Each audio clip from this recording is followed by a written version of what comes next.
Today I will be presenting on deaf culture as a co-culture through the lens of Hofstede's cultural dimensions.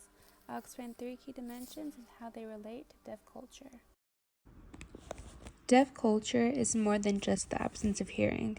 It's a vibrant and diverse cultural group built on a shared visual language, American Sign Language, or ASL, and strong social values. The deaf community sees deafness not as a disability, but as a different way of experiencing the world.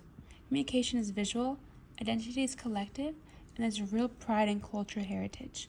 It's important to recognize that deaf culture includes unique humor, art, norms for attention getting, and even specific values about time and interaction that differ from hearing culture. These aspects foster a deep sense of belonging. Many deaf people see themselves as part of a linguistic minority rather than a group in need of medical correction. There are many people out there who ask the same question. I'm so confused on what deaf culture really is. Could you please inform me? The reason many people ask this is because most education systems treat deafness purely as a medical issue, not as a cultural identity. This leaves out important lessons about deaf history, civil rights, and social contributions. Deaf culture is something people often encounter later in life, maybe through a class, a friend, or a film. It's more than the absence of sound. It's a way of being in the world. When people capitalize the D in deaf, it means they identify with their cultural group. They use ASL, share experiences, and take pride in being deaf. Let's look more closely at how these 3 dimensions help us understand deaf culture. The first one is power distance. Deaf culture emphasizes equality. For instance, deaf people often advocate for having interpreters present, but they still expect to speak for themselves. That shows low power distance. They believe that everyone deserves a voice, no matter their status. The second one will be collectivism. You'll notice in deaf communities that people share information constantly, whether it's events, resources, or support. Information spreads quickly, like through the deaf grapevine. It's not just about knowing things, it's about helping others be informed. The third one and last will be uncertainty avoidance.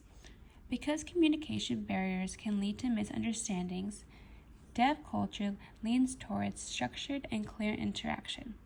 For example, visual emergency alerts or pre-agreed signs in public help create predictability and safety. That's one way deaf communities reduce uncertainty. To summarize, deaf culture is low in power distance, collectivist in nature, and moderately high in uncertainty avoidance.